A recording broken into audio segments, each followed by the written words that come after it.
J'espère que tu vas bien, moi ça va pleine forme, on se retrouve comme d'habitude pour notre petite daily review sur le marché, de voir un petit peu, de faire le point sur qu'est-ce qui s'est passé la veille, qu'est-ce qu'on envisage par la suite, etc., etc. Donc on commence comme d'habitude avec le dollar index, le DXY, et on peut voir que globalement, on a eu, il y a 2 jours, la percée sur le niveau qui nous intéressait, et qui était ce niveau-là, qui était notre niveau de sell-side liquidity. Donc on avait eu la percée comme attendu. Et sur la journée de la veille, du coup, on avait eu un petit regain. Déjà, on avait pu voir sur la journée qui avait chassé la liquidité, comment on a vu un petit rejet. On était revenu dans ce daily volume imbalance juste ici. Alors ça, on va juste venir le supprimer histoire d'avoir un peu plus de clarté. On était revenu dans notre daily volume balance juste ici et on avait eu un rejet avec une clôture qui avait réintégré directement cette range là. Ok, on n'avait pas eu le fait de passer du temps sous la liquidité, on avait vraiment eu ce fait de je viens chasser pardon et je repars, je viens réintégrer et on était revenu clôturer euh, dans cette mèche là. Comme j'avais dit, on peut regarder cette mèche-là, mais celle-là va donner un petit peu plus d'importance vis-à-vis des niveaux. Pourquoi? Parce qu'elle va avoir plus d'amplitude. Et on peut voir que ici, on vient s'arrêter au Consequent Encroachment. Pareil pour celle-ci. Et que celle-ci, elle vient chasser la liquidité et clôturer dans notre premier quart, ce qui n'est pas bearish à 100%. Ce que je veux dire, c'est que lorsqu'on aurait eu cette prise de liquidité, on aurait voulu voir une action un peu plus bearish avec une clôture qui se serait fait sous le consequent encroachment. Est-ce que ça invalide complètement et on va aller chercher des niveaux beaucoup plus hauts?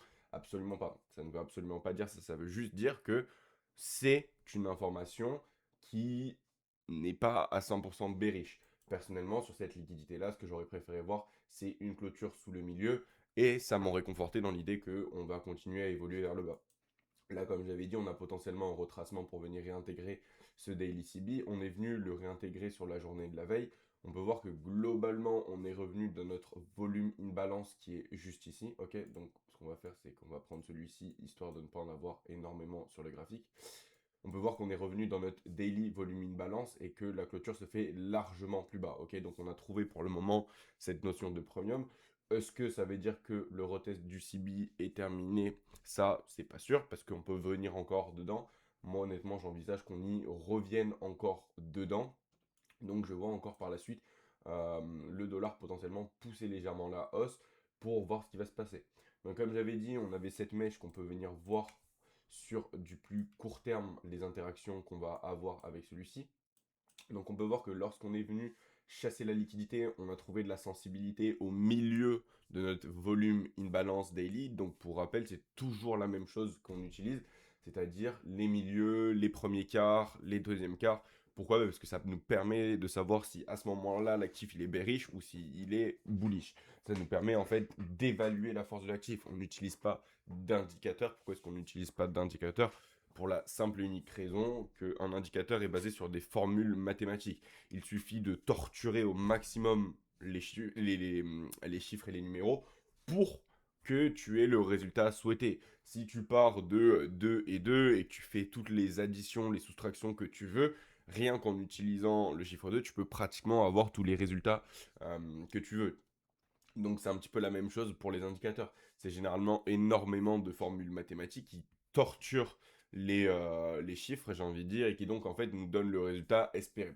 Et puis généralement, ce que tu vas avoir, c'est que tes informations sur tes indicateurs ont déjà laissé passer le mouvement. Quand un indicateur va être en oversold, en overbought, etc., généralement l'information sera déjà passée. Donc c'est pour ça que nous on utilise ces notions-là de premier quart, milieu et troisième quart. On peut voir la sensibilité qu'on a eu au premier quart, réaction. On est revenu légèrement plus bas, histoire de revenir attaquer la liquidité. Et on peut voir comment les corps s'arrêtent pile au milieu. On s'arrête pile au milieu avant de retrouver de la force. On a trouvé de la sensibilité. Pour rappel, ce niveau, alors on va venir mettre ça, comme ça on peut voir, on peut se situer vis-à-vis du graphique daily. On peut voir que le prix est parti à la baisse, venir chercher le consequent encroachment et a repoussé à la hausse. Il a trouvé de la sensibilité sur le plus bas de notre mèche. Pour rappel, c'est celle-ci. Ok. Donc il a trouvé de la sensibilité ici et est reparti à la hausse. Ok. On est venu, on est revenu chasser la liquidité au-dessus de ce sommet. Et puis on a utilisé ce niveau-là. Ok. Donc pour rappel, ici on a notre suspension block et on est venu s'appuyer sur notre quart supérieur. Ok, donc c'est juste à titre indicatif. Encore une fois, on ne trade pas le dollar, mais ça nous permet d'avoir des indications. Puis on a encore une fois évolué à la hausse. Ici, on peut voir comment les corps se sont arrêtés pile sur le haut de notre suspension block juste à gauche. Et donc, c'est pour ça que nous, on n'utilise pas les concepts et une fois qu'ils sont passés à travers ou qu'ils ont été cassés, on les enlève. Pourquoi? Parce que c'est pas du one and done. L'algorithme va toujours s'y référer dans le temps, dans le temps, dans le temps.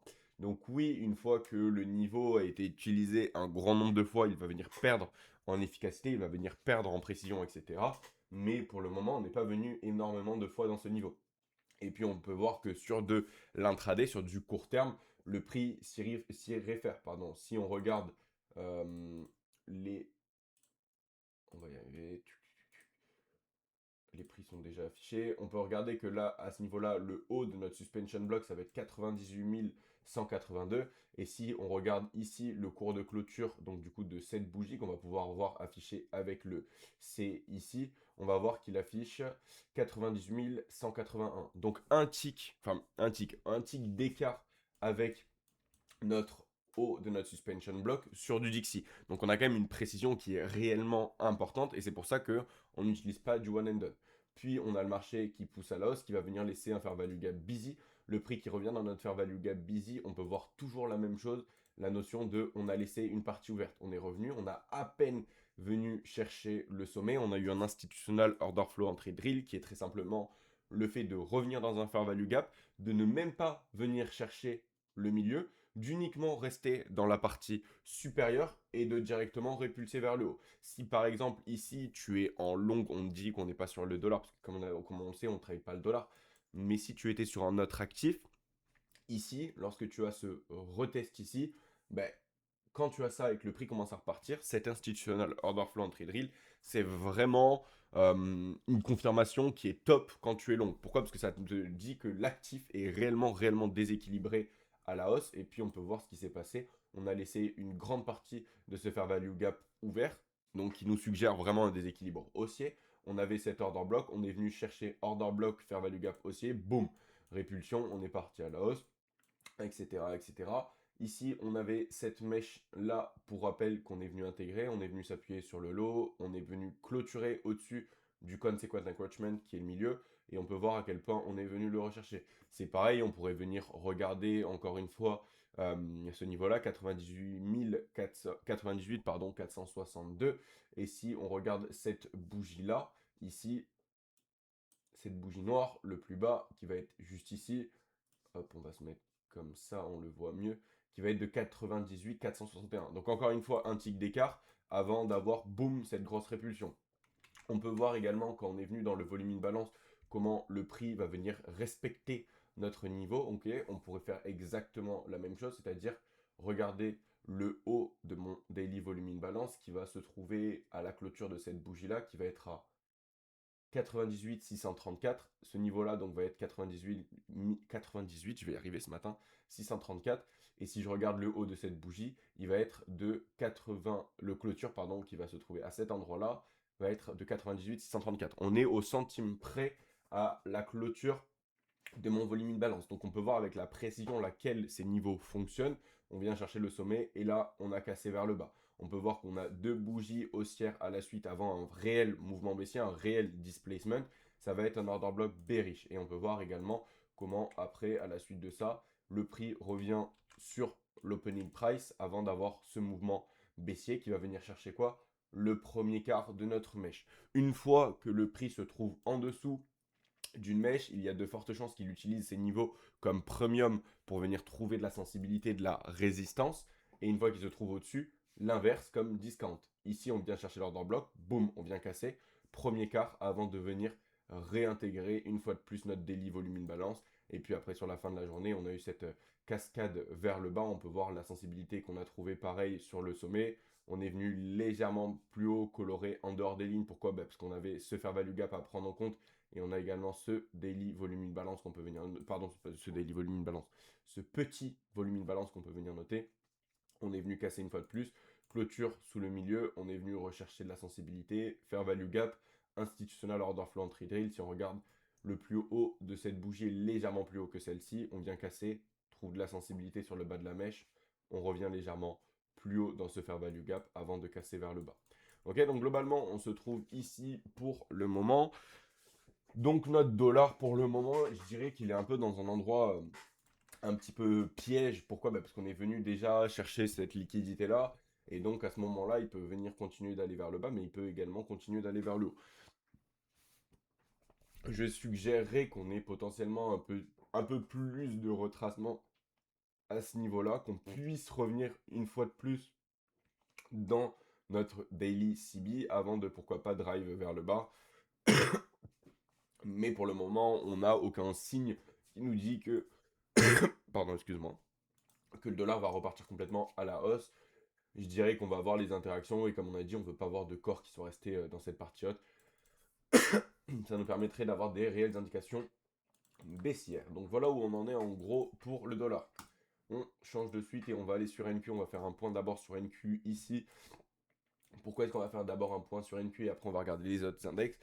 Parce qu'on avait notre niveau d'intérêt qui se trouvait ici. On peut voir que sur la journée de la veille, on a dans un premier temps poussé légèrement à la hausse. On est venu réintégrer notre daily busy plus haut et on a eu cette grosse cassure vers le bas. Donc maintenant que on a notre scénario qui n'est pas 100% respecté, c'est-à-dire que on a eu un petit écart vis-à-vis de ce qu'on espérait, qu'est-ce qu'on fait? Il faut savoir que en trading, c'est très rare de d'avoir tes analyses, tes scénarios qui vont payer à 100% comme tu l'attends. Il va y avoir des moments où le marché, tu vas avoir un scénario en tête et le marché va avoir un certain écart. Ok? Donc, est-ce que dans ce cas-là, à ce moment-là, quand cette bougie vient casser, j'annule complètement mon scénario, je me dis que c'est fini? Absolument pas. Pourquoi? Parce que déjà, très simplement, comme je t'avais dit, ce que je ne veux pas voir, c'est une clôture sous le milieu de cette bougie, qui va être mon order block. Pourquoi? Parce que mon order block, si le mean threshold, qui est le milieu, n'est pas respecté, c'est à ce niveau-là que ce scénario va être invalidé, puisque ça, c'est notre dernière ligne de défense. Est-ce que à ce moment-là, j'ai une clôture qui se fait dessous? Non, j'ai une clôture qui se fait légèrement plus bas que le premier quart, mais je suis toujours au-dessus de mon milieu. Ok? On peut voir que ce fair value gap là, il va être utilisé avec inversion. On va pouvoir voir ça. Pardon, hein, 2 secondes. On va venir voir ça sur une plus petite unité de temps avec des mouvements intraday. Mais qu'est-ce qui m'intéresse en gros actuellement, ce que je regarde, c'est potentiellement ce volume balance. Pourquoi? Parce qu'on va venir voir comment les autres index ont bougé et comment ils ont fonctionné. En sachant que actuellement le NQ est l'index le plus faible des trois. Quand je dis les trois, ça va être comparé au S&P et comparé au Dow. Donc ce mouvement-là, honnêtement, il faut être honnête et je vais être honnête avec toi, c'est pas non plus ce que je voulais voir à 100%, si ce n'est pas du tout ce que je voulais voir. Par contre, est-ce que ça va venir invalider complètement mon scénario haussier? Absolument pas. Est-ce que ça va venir invalider complètement mon scénario? Non plus. Pourquoi? Parce que si on va venir regarder les index, tu peux voir qu'on a un NQ qui est clairement le plus faible, on peut le voir parce que tu peux voir qu'à cet endroit-là, on est venu très légèrement au-dessus de prendre ce sommet. Comparé au sommet sur le Dow, on est venu largement le percer, faire un nouveau ATH et clôturer au-dessus. Et si on regarde S&P, on est venu également au-dessus, mais un peu plus significativement, et on s'est rapproché de l'ATH. Alors que à ce moment-là, sur NQ, on était vraiment loin de l'ATH. On avait toujours ce breakaway gap qui a été laissé complètement ouvert. On n'a pas de breakaway gap baissier ouvert sur le Dow. Et au niveau du S&P, c'est la même chose. Donc on a vraiment cette notion où le NQ est le plus faible actuellement des index. Donc pour moi, c'est quelque chose qu'il va falloir prendre en compte. Si je regarde à ce moment-là le S&P qui pour moi va être celui qui drive la plupart des choses, c'est celui qui globalement va donner la narrative, c'est celui qui est le plus fort. Alors quand je dis plus fort, c'est très simplement dans le sens où dans cet index, il va y avoir 500 actifs cumulés. Dans celui-ci, il va y en avoir 100. Et dans celui-ci, il va y en avoir 30. Donc lequel est-ce que tu vas pouvoir faire le plus confiance? Bah, théoriquement, ça va être celui qui a le plus d'informations. Pourquoi? Bah, parce que celui-ci, il va suffire qu'il y ait un ou deux stocks qui aient des grosses fluctuations intraday pour que ça crée de la volatilité sur l'index. Ici, ça va être un petit peu la même chose, mais avec beaucoup moins d'effets, c'est-à-dire que tu as quand même 100 compagnies qui vont être à l'intérieur. Donc forcément, si tu as qu'une action qui va venir fluctuer en intraday, ben, il va falloir que ce soit une action qui soit dans le top pourcent du Nasdaq ou qui ait un gros pourcentage, soit il va falloir que tu en aies un petit peu plus, qui ait ces bonnes fluctuations ou mauvaises fluctuations dans le même sens pour venir créer de la volatilité. Comparé au S&P qui globalement va avoir 500 compagnies dessus et que du coup forcément la fluctuation d'une seule compagnie pour venir bouger et modifier les mouvements du S&P, ça va être beaucoup plus compliqué. Il va falloir que vraiment ce soit beaucoup de stocks qui te donnent la même narrative pour que le S&P se déplace, ok? Donc en fait, c'est pour ça que globalement, on peut venir se fier aux informations. Et si on se fie aux informations, on va prendre exactement le même scénario qu'on avait sur Nasdaq dans l'idée de deux fair value gap qui ont été laissés à la suite, un volume in balance et notre order block daily. C'est exactement la même chose qu'on a sur Nasdaq, pardon, sur S&P. Je vais y arriver. On a nos deux fair value gap haussiers qui ont été laissés, notre volume in balance daily et notre order block baissier, juste ici. Ok, c'est exactement la même chose. On peut voir que globalement, la journée de la veille, en fait, c'est très simplement un repricing de notre fair value gap, le premier qui a été laissé sur le chemin vers le haut. Et comme tu le sais, quand tu as deux fair value gap comme ça laissés à la suite, il faut que tu prennes en compte que on peut revenir dans le premier. Globalement, sur la journée de la veille, on est venu reprice entièrement le fair value gap. Le seul petit bémol avec cette bougie-là, c'est qu'on peut voir qu'elle clôture complètement dans la partie basse. Pour rappel, on l'avait dit, nous, on veut voir les corps qui s'empilent dans la partie haute pour repartir vers le haut. Donc ça, ce serait la petite chose qui vient me chagriner, mais on est revenu dans notre daily volume balance. Ce que tu vas pouvoir faire, c'est toujours la même chose. Venir mettre tes cartes, ok, et regarder sur de l'intraday comment le prix évolue dedans. Euh, Donc là, pour le moment, on peut voir qu'on est à peine revenu sur la journée de la veille dedans. Mais ce que je veux dire, c'est très simplement pour garder cet automatisme de venir évaluer comment le prix fluctue à l'intérieur. Donc on revient sur notre journée de la veille. Ce qui, moi, m'embête personnellement, c'est vraiment ce fait que l'on clôture sur le bas. Par contre, on vient réintégrer notre daily volume balance. On a notre order block bullish, l'opening price qui n'a pas été touché. Donc à voir comment va se passer la suite. Est-ce que on va venir trouver du premium ou du discount? Ce qu'on ne veut pas voir, par contre, ça va être que tous ces niveaux, tous ces fair value gap haussiers qui ont été laissés vers le haut commencent à être utilisés avec cette notion d'inversion et qui soient utilisés pour pousser le prix vers le bas. C'est-à-dire que si le prix, comme on va voir sur NQ, ce fair value gap sur NQ a été utilisé, on a trouvé de la sensibilité au consequent encroachment qui est le milieu pour pousser vers le bas. Si on commence à voir la même chose ici, trouver de la sensibilité pour partir vers le bas, on va potentiellement à terme avoir un mouvement qui va venir soit réintégrer ce volume in balance, soit vouloir venir chasser ce lot-là qui vient avec ce lot-là qui est légèrement plus haut et qui donc va venir créer un sell-side liquidity pool, juste ici. Ok? Donc ça, c'est quelque chose qu'il faut venir prendre en compte. Moi, personnellement, ce que j'aime bien faire, c'est que lorsqu'on a une journée comme ça, qui a une grosse baisse et qui vient pas invalider mon scénario, c'est pas de vouloir tout annuler de suite. Pourquoi? Parce que généralement, comme je t'ai dit, on va avoir des écarts, il faut en avoir conscience, tu vas avoir des scénarios qui vont payer certains moments et qui à d'autres moments vont pas payer. Moi, je préfère, quand j'ai ce genre de journée, garder mon scénario et voir comment va se passer cette journée. Si par contre, cette journée ne respecte pas du tout mon scénario et qu'elle commence à tout casser, dans ce cas-là, on va venir potentiellement voir et aligner sur quelque chose qui aille dans le sens contraire, comprendre qu'est-ce que le prix est en train de faire, etc. Mais c'est-à-dire que c'est pas la moindre information contradictoire, ce que je veux dire, qu'il faut que tu changes complètement de scénario. Pourquoi? Parce que là, ça peut juste être un retracement un peu plus profond qui fait peur aux particuliers avant de repartir vers le haut. Pourquoi? Parce qu'il y a énormément de liquidités à mes yeux.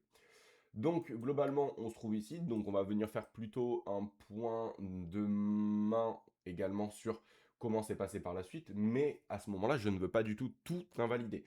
J'ai connaissance de ce qui se passe. Il faut garder cette objectivité. Je ne veux pas non plus rester collé à mon scénario haussier si ça ne va pas être ce scénario-là qui va venir payer. Mais il faut être patient. Il faut venir attendre et juger les informations qu'on va avoir. Là, ce qu'on va venir étudier, c'est comment, à ce niveau-là, on a trouvé de la premium sensibilité pour venir drive vers le bas. On peut voir que là, on est sur le graphique 1 heure, le prix était parti vers le bas et avait laissé se faire value gap CB. On peut voir que le prix a évolué, ça globalement c'était le début de semaine. Sur la journée de la veille, il est venu légèrement plus bas, échoué à venir chercher le milieu de notre daily volume in balance. Hop, on est venu chercher le premier quart, on a échoué et on est reparti vers le haut. On est reparti vers le haut, on peut voir comment, à quel point ici, les bougies trouvent de la sensibilité sur le milieu de mon fair value gap busy viennent créer quoi? On a un sommet et un sommet plus bas, un buy side liquidity pool, haute probabilité. Parce que à cet endroit-là, les gens vont venir penser que c'est une résistance. En plus, le fait qu'on ait ce gros mouvement baissier qui vient chasser la liquidité sell side et qui vient faire un nouveau plus bas, à ce moment-là, beaucoup de personnes vont se dire que l'actif est baissier. Donc on va avoir énormément de liquidités sous forme de buy stop qui vont résider à cet endroit-là. Donc à noter. Mais on peut voir à cet endroit, on va venir le voir en 4 heures, comment en 4 heures, tu peux voir juste ici, le prix a cassé vers le bas, on avait ces bougies haussières qui vont servir d'order bloc, le prix qui évolue, et regarde comment les corps s'arrêtent pile poil sur le milieu.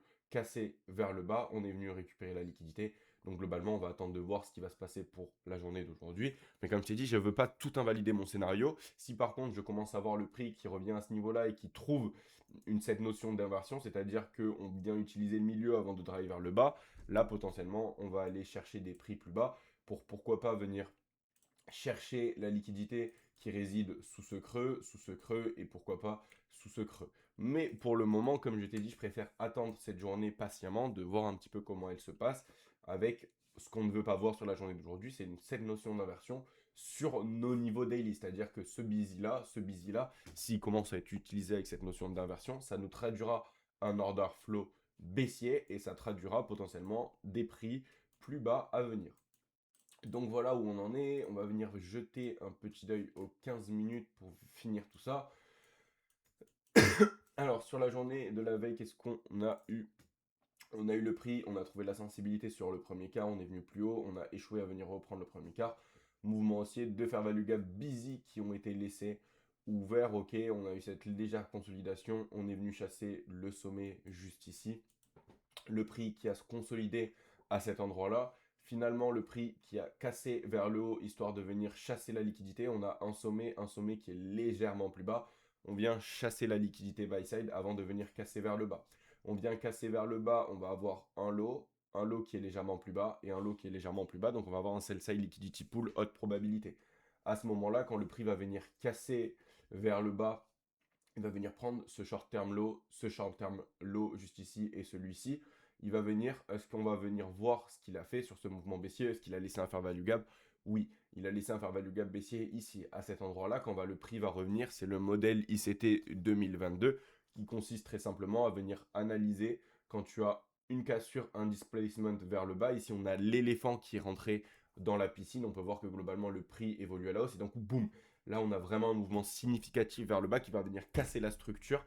Et quand tu vas avoir ce mouvement, tu vas venir très simplement regarder comment se passe le mouvement. Est-ce qu'il se fait de façon équilibrée ou déséquilibrée? Comment est-ce que tu le sais? Si tu trouves un fair value gap CB ou busy.